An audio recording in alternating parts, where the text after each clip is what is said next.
Hello दोस्तों, फिर से एक और धमाकेदार वीडियो लेकर आ गया हूँ। आज की वीडियो में होने वाला है कुछ बहुत ही दिलचस्प। तो चलिए बिना किसी देरी के सीधे वीडियो देखते हैं और अंत तक जरूर बने रहिए, क्योंकि वीडियो के अंत में हम इसके बारे में बात करेंगे। चलो शुरू करते हैं। अगर समुद्र में 750 मीटर की गहराई से नीचे सबमरीन यानी कि पनडुब्बी जाती है तो उसमें इतना तेज विस्फोट होगा कि उसके चिथड़े उड़ जाएंगे।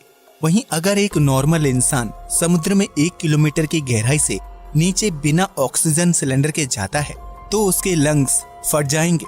वहीं अभी तक समुद्र की सबसे गहरी ज्ञात जगह चैलेंजर डीप है, जो लगभग 11 किलोमीटर की गहराई में है, जहां अब तक 8 लोग जा चुके हैं और जिंदा वापस आ चुके हैं। जबकि इतनी गहराई में किसी इंसान या मशीन का जाना जानलेवा साबित हो सकता है। अंतरिक्ष से देखने पर हमारी पृथ्वी नीले रंग की दिखाई देती है, जिसके पीछे समुद्र बहुत बड़ी वजह है। धरती के लगभग 71% हिस्से में समुद्र फैला हुआ है, जिसमें मौजूद पानी की वजह से पृथ्वी को नीला ग्रह कहा जाता है। लेकिन क्या आपने कभी सोचा है कि समुद्र के नीचे कौन सी चीज है? यहाँ हम समुद्र के अंदर नहीं बल्कि समुद्र के नीचे मौजूद चीज का पता लगाने की बात कर रहे हैं। समुद्र के नीचे क्या है? इस सवाल का जवाब जानने से पहले ये जानना जरूरी है कि समुद्र की गहराई कितनी है और यहाँ क्या कुछ गतिविधियां होती हैं। तो आइए शुरू करते हैं ये मजेदार वीडियो। समुद्र और जीवन। ये तो हम सभी जानते हैं कि धरती पर जीवन की शुरुआत समुद्र से ही हुई थी, जहाँ सूक्ष्म जीव और बैक्टीरिया ने जन्म लिया और बीतते समय के साथ जीवों की कई प्रजातियां अस्तित्व में आईं। ऐसे में ये कहना गलत नहीं होगा कि समुद्र धरती में जीवन देने वाले मुख्य तत्वों में से एक है, जिसके अंदर लाखों करोड़ों जीव जंतुओं की प्रजातियां निवास करती हैं। आज तक इंसान समुद्र का सिर्फ 5% हिस्सा ही खंगाल पाया है। ऐसे में समुद्र के बाकी 67% हिस्से में क्या है, ये कोई नहीं जानता। लेकिन वैज्ञानिक समय समय पर समुद्र के अंदर विभिन्न चीजों की खोज करने के लिए रिसर्च करते रहते हैं, जिसके तहत इंसान एक हद तक समुद्र की गहराइयों तक पहुंचने में कामयाब हो पाया है।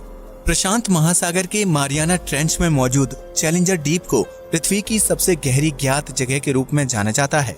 इस जगह की गहराई 10,902 से 11,022 मीटर यानी कि 11 किलोमीटर के करीब है। इस जगह पर सूर्य की रोशनी नहीं पहुंचती और चारों तरफ घना अंधेरा होता है। इतना ही नहीं, चैलेंजर डीप में पानी का प्रेशर इतना तेज होता है कि वहां तक पहुंचना किसी भी इंसान या मशीन के लिए जानलेवा साबित हो सकता है। हालांकि अब तक सिर्फ 8 लोग ही चैलेंजर डीप की गहराई तक पहुंचने और वहां से जीवित बचकर वापस आने में सफल रहे हैं। लेकिन समुद्र की गहराई और उसके नीचे मौजूद चीजों का अंदाजा सिर्फ चैलेंजर डीप से ही नहीं लगाया जा सकता, क्योंकि इस समुद्र में सैकड़ों राज दफन हैं। समुद्र की गहराई। अगर आप समुद्र की गहराई को अच्छी तरह से समझना और देखना चाहते हैं तो उसके लिए शुरू से शुरुआत करनी होगी। यानी चैलेंजर डीप तक पहुंचने से पहले हमें ये जानना होगा कि समुद्र में 1 किलोमीटर से लेकर 10 किलोमीटर की दूरी तक क्या क्या घटनाएं घटित होती हैं और इससे समुद्री जीवों पर क्या असर पड़ता है। अगर आप समुद्र में 1 किलोमीटर की गहराई में जाएंगे तो एक सामान्य इंसान बिना ऑक्सीजन सिलेंडर के इस गहराई तक भी तैर नहीं पाएगा। एक इंसान ज्यादा से ज्यादा 800 फीट की गहराई तक की तैराकी कर सकता है। उससे नीचे जाने पर उसे सांस संबंधी समस्याएं होने लगती हैं। समुद्र में 1 किलोमीटर की गहराई पर जाने से इंसान को बेहद तेज वाटर प्रेशर का सामना करना पड़ेगा, जिसकी वजह से उसके फेफड़े भी फट सकते हैं। हालांकि जलीय जीवों के लिए यह प्रेशर बिल्कुल भी जानलेवा नहीं होता है। इसलिए समुद्र में 1 किलोमीटर की गहराई में मछलियों समेत दूसरे जलीय जीवों की विभिन्न प्रजातियां निवास करती हैं। वहीं समुद्र की सबसे बड़ी शिकारी मछली यानी ब्लू व्हेल अपने शिकार की तलाश में 500 मीटर की गहराई तक जाने की क्षमता रखती है, जबकि आमतौर पर यह मछली 300 से 350 मीटर की गहराई में निवास करती है। अगर आप इससे आगे समुद्र की गहराई में जाते हैं तो आपको 750 मीटर की गहराई में पनडुब्बियां नजर आएंगी। ये पनडुब्बियां पानी के अंदर रहकर दुश्मन देश की गतिविधियों पर नजर रखती हैं, ताकि समुद्र से किसी प्रकार का हमला ना किया जा सके। लेकिन 750 मीटर से ज्यादा गहराई में जाने पर पनडुब्बी पानी का प्रेशर नहीं झेल पाती और कुछ ही मिनटों में फट जाती है। यानी 800 मीटर की गहराई तक जाने पर आपको तापमान बेहद कम महसूस होने लगेगा। यह वो जगह होगी जहां सूर्य की रोशनी ना के बराबर पहुंचती है। इसी वजह से समुद्र की उस गहराई में बेहद ठंडा तापमान होगा। लेकिन कुछ जलीय जीव उस तापमान में भी खुद को जीवित रखने की कला सीख चुके हैं। इतना ही नहीं, समुद्र में 800 मीटर की गहराई पर आपको ज्वालामुखी देखने को भी मिल सकते हैं, जिनमें विस्फोट भी होता है। और ज्वालामुखी से निकलने वाली गर्मी जलीय जीवों को जिंदा रहने में मदद करती है। इस तरह समुद्र की गहराइयों में 11,022 मीटर तक पहुंचने के बाद आपको घनघोर अंधेरा दिखाई देगा, और यही वो जगह होगी जिसे हम सभी चैलेंजर डीप के नाम से जानते हैं।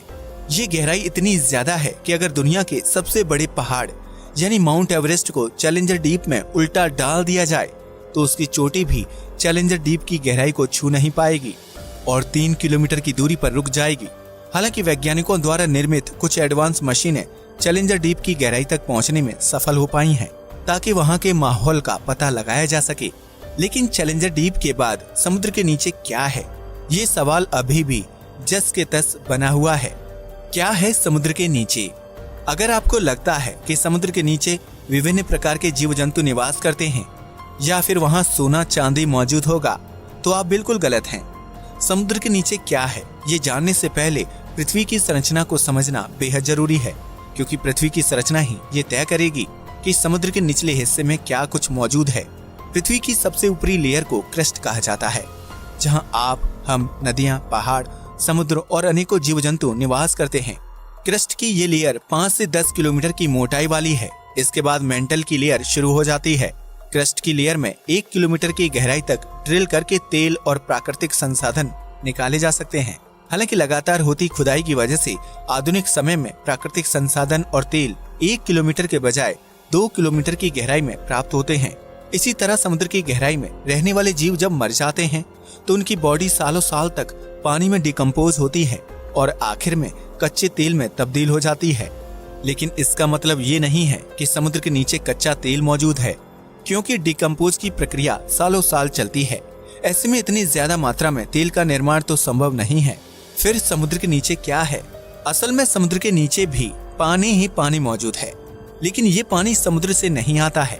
पृथ्वी की संरचना और यहाँ जीवन की शुरुआत होने से पहले वातावरण तैयार हुआ और मौसमी चक्र की शुरुआत हुई, जिसके परिणाम स्वरूप धरती पर सालों साल तक बरसात होती रही।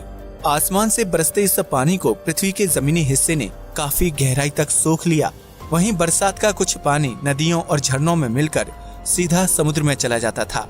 जमीन द्वारा सोखे गए पानी को पहले कुएं, हैंडपंप की मदद से इंसान द्वारा निकाला गया, जबकि अब बोरवेल की मदद से जमीनी पानी को बाहर निकालकर इस्तेमाल किया जा रहा है। हालांकि पृथ्वी पर इंसान का इतिहास ज्यादा पुराना नहीं है, जबकि धरती पर करोड़ों साल तक बरसात होती रही। ऐसे में सवाल खड़ा होता है कि आखिर इतने सालों तक पृथ्वी पर बरसने वाला पानी कहाँ गया? तो इसका जवाब है समुद्र के नीचे। जी हाँ, आपने बिल्कुल सही सुना। समुद्र के नीचे कुछ और नहीं बल्कि सालों साल से इकट्ठा हुआ बरसात का पानी मौजूद है। आसमान से बरसा ये पानी जमीन के अंदर समुद्र के नीचे बराबर मात्रा में फैला हुआ है और सालों से स्टोर है। करोड़ों साल तक चले जल चक्र के कारण यह पानी क्रस्ट के नीचे और मेंटल के ऊपरी हिस्से में जाकर जमा हो गया। इन्हीं 2 लेयर्स के बीच हमारा समुद्र भी मौजूद है। इसलिए ये कहा जा सकता है कि समुद्र के नीचे कुछ और नहीं बल्कि सालों पहले बरसात के जरिए धरती पर आने वाला पानी मौजूद है। समुद्र के नीचे बहती हैं नदियाँ। यह सुनने में थोड़ा अजीब और अविश्वसनीय लगता है कि समुद्र के नीचे भी पानी ही पानी मौजूद है, लेकिन इस थ्योरी को कई वैज्ञानिकों ने रिसर्च द्वारा सही साबित किया है। समुद्र के नीचे क्या है, इस बात का पता लगाने के लिए वैज्ञानिक कई साल से रिसर्च कर रहे थे, जिसके परिणाम स्वरूप सबसे पहले मैक्सिको के समुद्र के नीचे नदी की खोज की गई। वैज्ञानिकों ने इस नदी का नाम सिनोटे एंजेलिटा रखा, जो कहीं कहीं पर 115 फीट समुद्र के नीचे बहती है और उसका पानी ताजा नहीं बल्कि खारा है।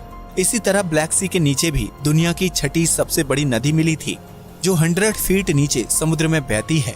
इस नदी की रफ्तार 6 किलोमीटर पर आवर है, जो हर बहाव के साथ 22,000 क्यूबिक मीटर पानी लेकर चलती है।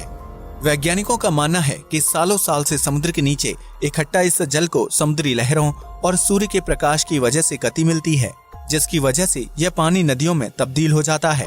हालांकि वैज्ञानिकों का मानना है कि समुद्र के नीचे पानी सिर्फ एक जगह जमा या नदियों के रूप में ही नहीं है, बल्कि यह झरनों के रूप में भी हो सकता है। समुद्र के नीचे कैसे बहती हैं नदियाँ? वैज्ञानिकों ने जब इस बात का पता लगाया कि समुद्र के नीचे नदियाँ बहती हैं, तो उनके बहाव के पीछे की वजह जानने के लिए लोग उत्साहित होने लगे। ऐसे में रिसर्च से पता चला कि समुद्र के नीचे नदी का निर्माण होने के लिए समुद्री पानी की डेंसिटी यानी कि घनत्व, धरती का घूमना और तापमान जिम्मेदार होता है। जब एक जैसी डेंसिटी वाली समुद्री पानी की मात्रा आपस में मिलती है तो उससे समुद्र के नीचे जमा पानी में नई धाराएं बनने लगती हैं। ये छोटी छोटी धाराएं एक साथ मिलकर बड़ी धारा का निर्माण करती हैं, जिसके परिणाम स्वरूप समुद्र के नीचे नदियां बहने लगती हैं। इसके अलावा समुद्र में सूर्य की रोशनी अलग अलग जगहों पर अलग अलग प्रकार से पड़ती है। ऐसे में समुद्र में किसी हिस्से का पानी बेहद ठंडा होता है तो किसी जगह पानी बेहद गर्म होता है। समुद्री पानी के तापमान में इस तरह की विभिन्नता की वजह से समुद्र के नीचे जमा पानी में धाराएं या हलचल पैदा होती है, जिसके बाद समुद्र के नीचे नदी का निर्माण हो जाता है। हालांकि इन दो कारणों के विपरीत समुद्र के नीचे नदियों का निर्माण होने के लिए धरती के घूमने की प्रक्रिया को सबसे ज्यादा जिम्मेदार माना जाता है। पृथ्वी लगातार अपनी धुरी पर घूमती रहती है, जिसकी वजह से जमीन के अंदर जमा पानी में कंपन और हलचल होती है। यही हलचल छोटी छोटी धाराओं को जन्म देती है, जिससे एक बड़ी धारा का निर्माण होता है और परिणाम स्वरूप समुद्र के नीचे नदियां बहने लगती हैं। समुद्र के नीचे धरती के घूमने की वजह से निर्मित होने वाली सबसे बड़ी नदी को गल्फ धारा के नाम से जाना जाता है। यह नदी इतनी बड़ी है कि अगर दुनिया के सभी नदियों का पानी एक साथ मिला दिया जाए तब भी गल्फ की धारा का आकार बड़ा ही होगा।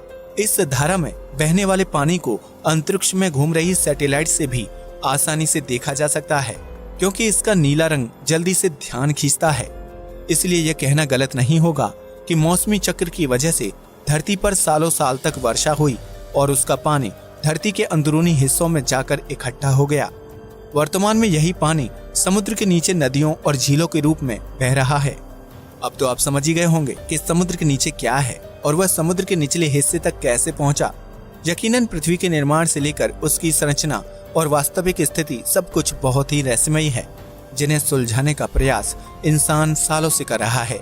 अब ये देखना दिलचस्प होगा कि समुद्र के नीचे मौजूद पानी में भी जीवन संभव है या नहीं। इस बारे में आपकी क्या राय है, कमेंट सेक्शन में जरूर बताइएगा। नमस्कार दोस्तों। इस वीडियो के लिए हमने रिसर्च टीवी इंडिया से जानकारी ली है। बाकी आपको वीडियो कैसी लगी हमें कमेंट सेक्शन में जरूर बताएं। अगर वीडियो पसंद आए तो लाइक करें और चैनल को सब्सक्राइब करना न भूलें।